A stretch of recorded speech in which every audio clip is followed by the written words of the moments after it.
उसका प्रश्नावली है 8.1 फर्स्ट चैप्टर, मतलब त्रिकोणमिति का फर्स्ट चैप्टर। इससे पहले वाले पार्ट में मैंने थ्योरी करवा दिया है, आप जो नहीं देखें जाकर के कृपया उन्हें देख लें, ठीक है।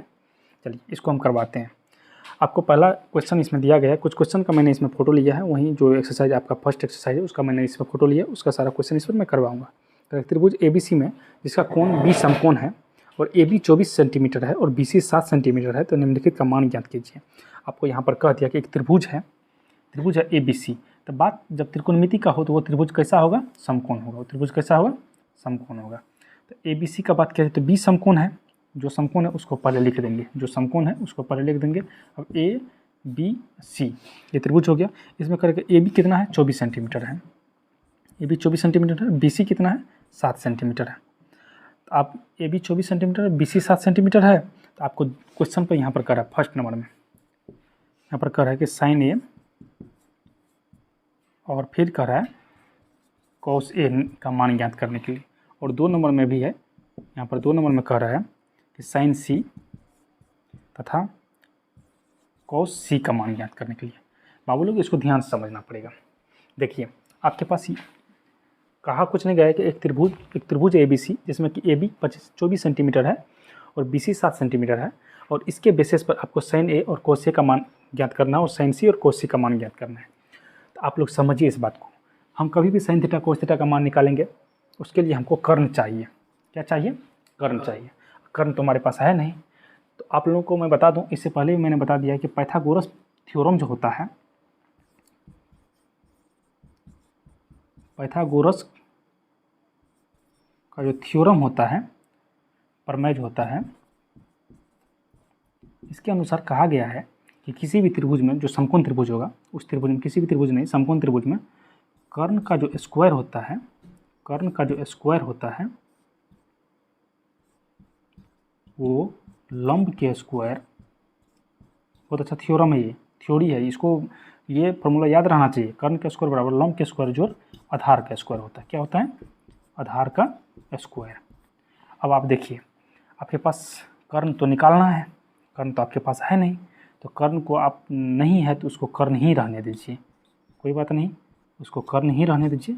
और लंब का स्क्वायर कहते हैं, लंब मतलब 24, क्योंकि आपको किसका मान, सॉरी 1 नंबर का आप बना रहे हैं, यहीं पर ध्यान देने वाला बात है। इनसे पहले जो थ्योरम मैंने बताया है, यहीं पर ध्यान देने वाला बात है कि हम लंब किसको मानेंगे और आधार किसको मानेंगे।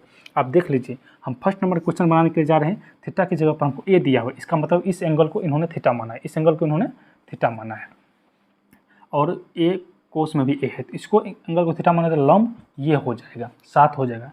यहाँ पर लंब क्या हो जाएगा, मैं यहाँ पर लिख दूँ, लंब क्या हो जाएगा? 7 हो जाएगा। 1 नंबर क्वेश्चन बनाने के लिए फिलहाल मैं इसको मिटा देता हूँ 2 नंबर को, अभी मुझे 1 नंबर का सॉल्व करना है। और आधार जो हो जाएगा, आधार क्या हो जाएगा बाबू? तब यहाँ पर 24 हो जाएगा। क्यों? क्योंकि मैंने थ्योरम में बता चुका हूँ कि जिस एंगल को थीटा मानते हैं उसके सामने की भुजा क्या होता है? लंब होता है, उसके सामने की भुजा लंब होती है। और जब सामने की भुजा लंब हो गई तो ये वाला भुजा कर्ण होता है और ये वाला भुजा क्या होगा? आधार हो जाएगा। जो बचा हुआ भुजा वो क्या हो जाएगा? आधार हो जाएगा, ठीक है। तो अब देखिए, लंब का स्क्वायर कहता है तो किसका स्क्वायर करेंगे? यहाँ पर 7 का स्क्वायर करेंगे। किसका स्क्वायर करेंगे? 7 का स्क्वायर। और फिर आधार की जगह पर 24 का स्क्वायर करेंगे। आधार की जगह पर किसका स्क्वायर करेंगे? 24 का स्क्वायर करेंगे, ठीक है। चलिए कोई दिक्कत नहीं। अब यहाँ पर तो दिख नहीं रहा होगा, मैं इसको निकालता हूँ। कर्ण बराबर ये यहाँ पर हो गया, तो कर्ण का स्क्वायर बराबर 7 का स्क्वायर कीजिए, 7 7 49 प्लस 24 का स्क्वायर कीजिए, 24 24 576 होता है ना, हाँ 24 24 576 होता है। चलिए दोनों को ऐड कीजिए, 9 6 15 5 7 4 11 1 12 5 1 6 6 25 हो गया। अब देखिए ये किसके बराबर है बाबू? कर्ण के स्क्वायर के बराबर है, कर्ण के स्क्वायर के बराबर है 625, ठीक है। आपको एक थ्योरी पता है, ये एक रूल है कि अगर स्क्वायर हटता है दूसरे साइड में क्या आ जाता है? रूट आ जाता है। और दूसरे साइड में रूट आने का मतलब है कि 625 का वर्गमूल, तो कर्ण बराबर क्या निकल जाएगा? कर्ण बराबर क्या निकल जाएगा? 25। 625 का वर्गमूल 25 होता है ना। तो आप देखिए यहाँ पर ये आधार आपको 24 है, लंब आपको 7 है, कर्ण आपको निकल गया 25। कर्ण कितना निकल गया? 25।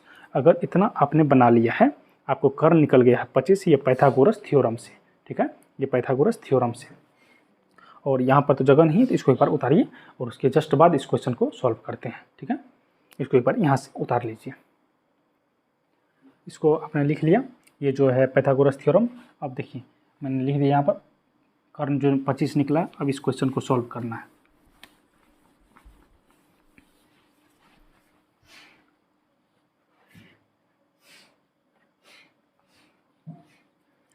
चलिए सबसे पहली बात मेरे पास क्या है, साइन ए निकालना है। आप देख सकते हैं यहाँ पर कि लंब बराबर कितना निकल गया 7, आधार बराबर कितना निकल गया 24, और ये कर्ण बराबर कितना निकला हुआ है 25। कर्ण बराबर कितना निकाले, अभी तुरंत निकाले हैं, देखे थे, कर्ण बराबर 25। तो अब इसी फार्मूला पर हमको साइन ए का मान ज्ञात करना है। आपको मैंने इससे पहले बताया था साइन थीटा बराबर क्या फार्मूला होता है, लंब बटे क्या होता है, लंब बटे कर्ण होता है, लंब बटे कर्ण होता है। अच्छा बाबू, यहाँ पर लंब कौन सा है, आपको यहाँ पर लिखा हुआ है, इसमें से देखना है लंब कौन सा, 7 है। लंब क्या है, कितना है, लंब बराबर कितना लिखा हुआ है 7, और कर्ण कितना लिखा हुआ है 25। कर्ण कितना लिखा हुआ है 25। आपको यही हो गया साइन ए का मान 7/25 हो गया, बहुत ईजी है। उसके बाद देखिए अब निकालना है कोस ए का मान। कोस ए का मान निकालने के लिए कोस ए का फार्मूला मैंने बताया है आप लोगों को। कोस ए का फार्मूला क्या होता है, आधार बटे कर्ण होता है। कुछ नहीं है, साफ है, ईजी है, एकदम ईजी है, आधार बटे कर्ण। अब आधार बटे कर्ण होता है, आधार इसमें हम किसको माने, यहाँ पर देखिए जो लिखा हुआ है, आधार कितना है 24, आधार कितना है 24, कर्ण कितना है 25। आपका क्वेश्चन सॉल्व हो गया। बस कोस ए का मान निकल गया 24/25 और साइन ए का मान निकला 7/25। सुनिए इसी में 2 नंबर का क्वेश्चन आपको दिया हुआ है। 2 नंबर का क्वेश्चन क्या दिया हुआ है कि किसका मान निकालना है आपको, सुनिए एक मिनट, हाँ, साइन सी और कोस सी। देखिए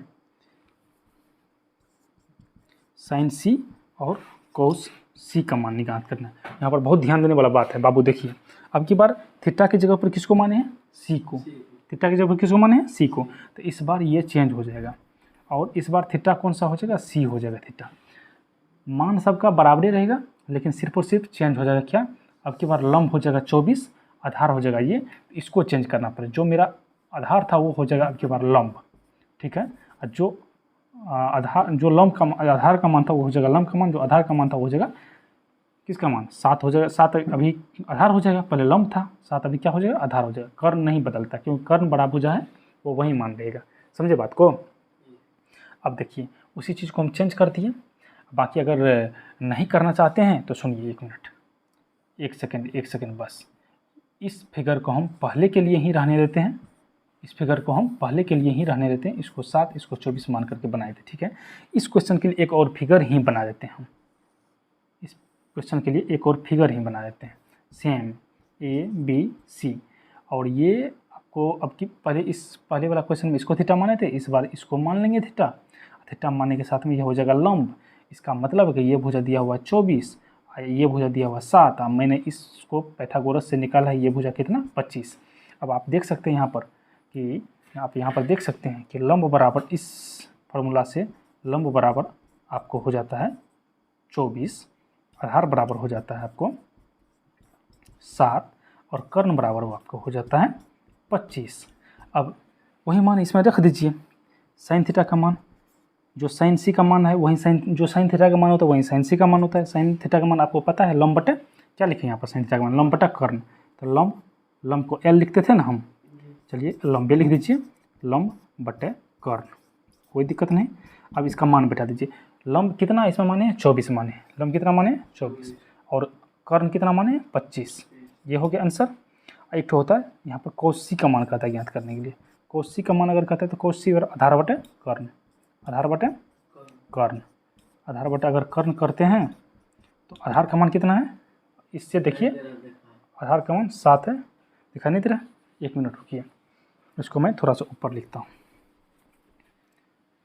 इसको तो आप लोग लिख लिए होंगे, नहीं लिखे होंगे तो चलिए इसी को हम थोड़ा सा और ऊपर लिखने का कोशिश कर रहे हैं।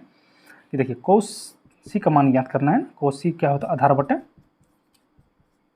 कर्ण होता है, आधार बटे कर्ण होता है। आधार का मान कितना है यहाँ पर 7 है, कर्ण का मान कितना है 25 है, कर्ण का मान कितना है 25 है।